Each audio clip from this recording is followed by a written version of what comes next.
All my life, I felt like I didn't belong. I could be in a room full of people and still feel completely alone. Not because I hated them, but because something in me just didn't match this world. I didn't laugh at what they laughed at. I didn't dream what they dreamed. I didn't follow what they followed. While they chased noise, I searched for meaning.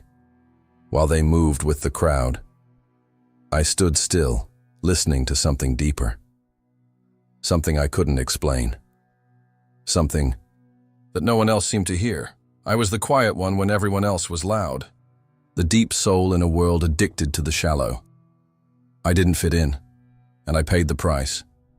They called me strange, too intense, too sensitive, too different. Doors closed, people left, and life kept whispering, "You don't belong here." At first, I believed that voice was punishment. I thought I was broken, forgotten, unworthy. But now I know. That voice was sacred, because what looked like rejection was actually redirection. I wasn't being pushed away. I was being set apart, because I was never meant to fit in. I was meant to wake up. And maybe, just maybe, you were too. If something inside you has always felt out of place, if your soul never felt at home in this world, then listen carefully. This message is for you. You are not lost. You are not late. You are not cursed. You were chosen. Before we go deeper, like this video, if your heart is already stirring, subscribe if your soul knows there's more, and drop a 99 in the comments, because 99 is the number of the one who went missing, and the shepherd left everything behind, just to bring that one home. Let's begin. I remember being a child and realizing something about me didn't match the world I was born into. It wasn't loud. It wasn't dramatic.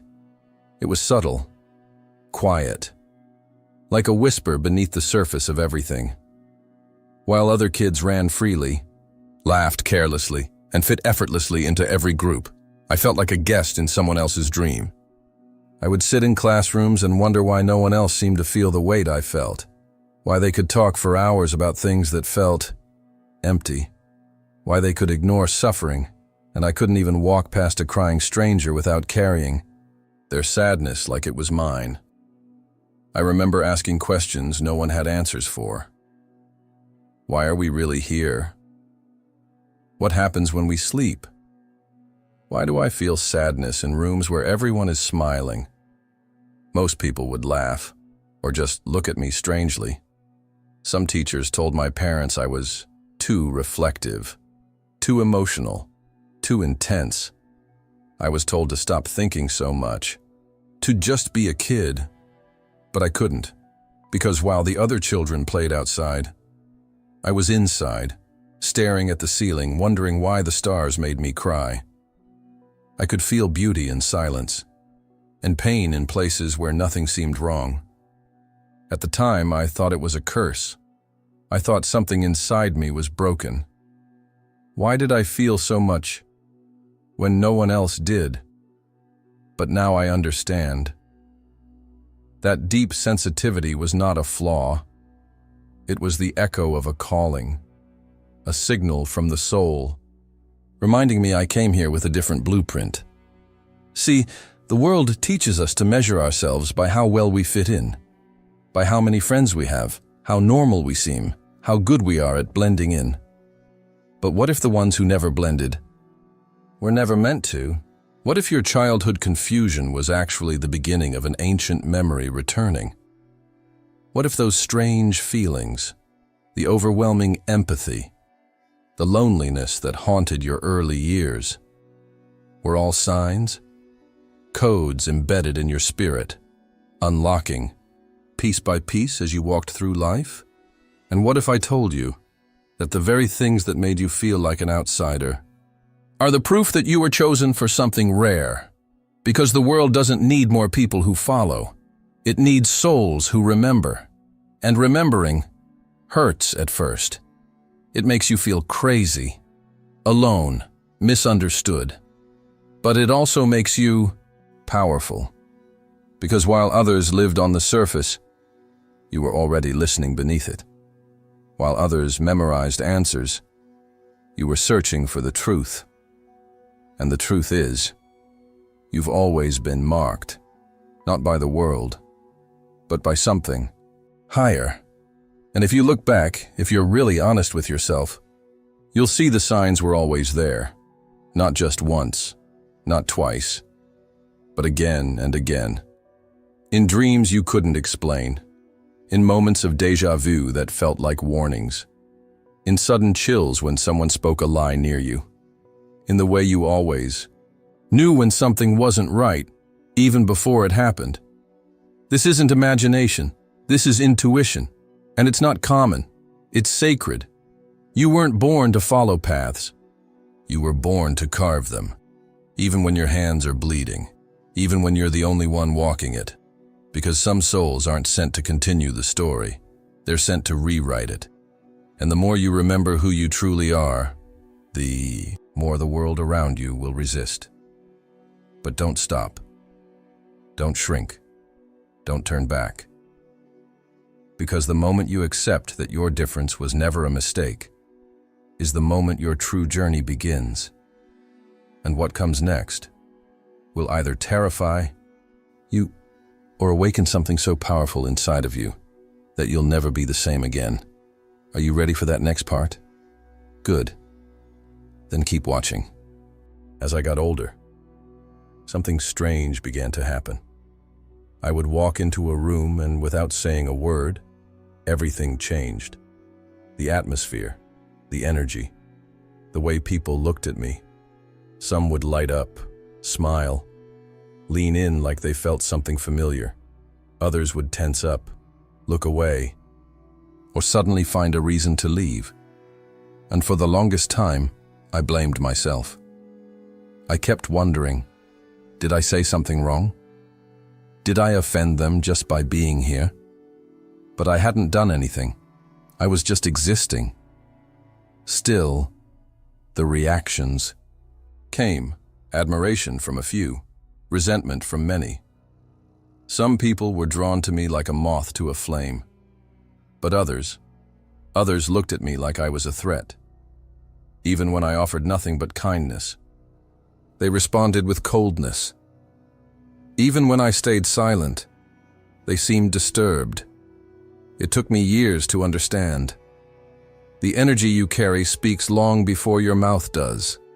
And when you carry light, that light exposes what others are trying to hide. Not everyone wants to be seen. Not everyone is ready to feel. Not everyone is willing to confront the shadows they've buried. And the moment your presence stirs something in them they're not ready to face. They turn on you, not because you're wrong, but because you're real. And in a world built on masks, real is dangerous. I realized people weren't reacting to me. They were reacting to what I revealed inside of them. I became a mirror, reflecting everything they were pretending not to be. And that's when the attacks began. Not physical, not obvious, but subtle. Passive aggression, dismissive comments, fake smiles that hid quiet envy. Sudden distance from those who once called me friend. I could feel the shift, not just in individuals, but in entire environments. There were places I simply wasn't welcome in. Not because I broke the rules, but because I broke the illusion. You see, when you walk in light, you don't need to expose anyone. Your presence does it for you. Your peace highlights their chaos. Your clarity makes their confusion uncomfortable. Your depth threatens their shallowness. Your freedom agitates their chains. And for many people, it's easier to label you too much than to ask themselves why they feel so little. They'll say you're intense, that you overthink, that you're arrogant or weird or intimidating. But what they're really saying is, you make me feel things I've buried. You see through masks I don't want to remove. You shine too brightly, and my shadows can't survive in your presence. It's not your fault. It's your frequency. Some people don't hate you. They hate how small they feel around you. And instead of rising higher, they try to pull you lower. But you weren't sent here to shrink. You weren't born to dim your light just so others feel comfortable in their darkness. You came to awaken, to disrupt, to ignite. And yes, awakening is messy. Not everyone will thank you. Not everyone will stay.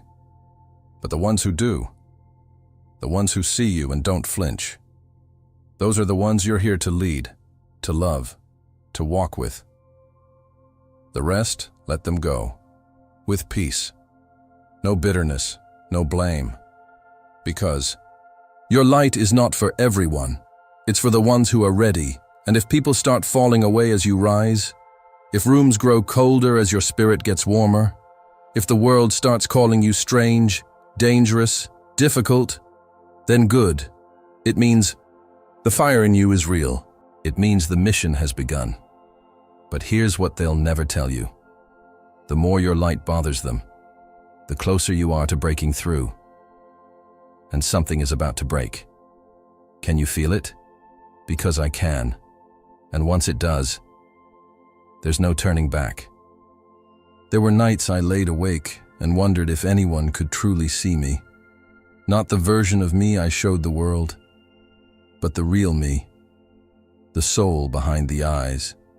The heart that kept breaking in silence. I remember seasons of my life where the loneliness was so heavy I could hear it. A silence so deep it echoed through my chest like an empty cathedral. I watched people walk away from me for no reason. Friends I trusted suddenly drifted. Connections faded like dreams in the morning, and at first, I thought something was wrong with me. Why does everyone leave? Why can't I hold on to anyone? Why am I always the one trying to understand, while no one tries to understand me? I begged for connection, for someone to stay, to sit with me in the dark, to get it. But no one came. And for a while I thought that was proof of my unworthiness. I thought the silence was punishment, that maybe I had done something to deserve this emptiness. But I was wrong. The truth is, the silence wasn't rejection. It was protection. It was preparation. I wasn't being abandoned. I was being set apart. See, when you're chosen for something greater, your path will never look like everyone else's. You won't be able to follow the crowd, because the crowd was never meant to go where you're going, and before you're launched, you're hidden. Before the revelation comes the wilderness. Before the mission begins, there's always a separation. Because when you carry a calling that can shift lives, that can wake souls, that can break generational chains, you don't get to skip the solitude. You don't get to avoid the silence. Because the silence is where the training begins. In that stillness, you learn to hear the voice within, not the voice of the world, not the opinions of others, but your own divine guidance, the kind of wisdom you can't learn from books, the kind of strength that's not built in comfort, but in desert places, empty rooms, cold mornings with no replies, tears cried into pillows that no one ever saw. That's where your soul was forged, and maybe you didn't even realize it. But during those lonely nights, you were remembering who you are, piece by piece, breath by breath. You were shedding who the world told you to be, so you could become who you came here to become. Because only in isolation, when all distractions are stripped away, do you begin to see yourself clearly. That's why the chosen often walk alone, not because they're broken, but because their path is sacred. And not everyone can walk it with them. People will call you distant. They'll say you're hard to reach. They'll assume you're cold or disconnected. But what they don't see is that in your solitude, you are being recalibrated, rewired, refined by the fire of your own soul. And when you emerge, you don't return the same. You return with vision, with clarity, with a heart that no longer begs to be understood, because it finally understands itself. This loneliness you feared so much, it was never meant to destroy you. It was meant to uncover you. So don't resent the isolation. Don't curse the seasons where no one stayed. They were necessary. Because had you been surrounded, you might have listened to the wrong voices. You might have settled. You might have forgotten your mission entirely. But you didn't. You endured. You waited. You listened. And now something inside you is shifting again. Can you feel it? That quiet certainty in your chest, that pull you can't explain, that knowing that you were never really alone, because while the world turned its back, the universe was watching, preparing, and now it's your turn to step forward. But don't. Think for a second that the solitude is over. Because there's a different kind of loneliness that comes with leadership, a different silence that follows purpose. But this time, you won't fear it, you'll welcome it, because now you know the dark wasn't your enemy. It was your teacher, and soon, very soon, everything that broke you in silence will become the very thing that builds others in the light. Behind my smile, there was a war, a silent war, invisible, relentless. There were nights when I closed my eyes wishing to disappear, and entire days when I breathed only by inertia. Not because I wanted to keep going, but because I didn't know how to stop without completely giving up. But no one noticed. There were no witnesses, no applause for holding on, just me, and that emptiness that swallowed everything I was. It felt like life kept testing me again and again, without warning, without pause, without mercy. And the most unsettling part was that those tests had no form. They weren't things I could point at. They weren't illnesses or visible tragedies. They were silent trials, internal, spiritual. They were thoughts that wouldn't leave me alone. They were decisions I had to make in silence, with no one understanding the weight they carried. They were moments when I had to smile, while something inside me was screaming. Have you ever felt like you were being watched by a higher force, as if your reaction in the darkest moments was being written down in an invisible book? That's exactly how it felt. Every time I chose not to give up, even when everything inside me begged for the opposite, it was like a sacred part of me lit up, as if every unseen tear was feeding a flame the world couldn't put out. Those tests weren't punishments. They were training, forging, silent transformation. Because while others were shaped by titles and achievements, I was carved through silences and invisible scars. While others showed their progress online, I was advancing in the soul, walking ground only I could feel, carrying battles only I could sense. And yet, something in me kept growing. Strength, clarity, fire. Because when you have nothing left to hold on to, when everything has been taken from you, that's when you discover what you really are. And now I see it.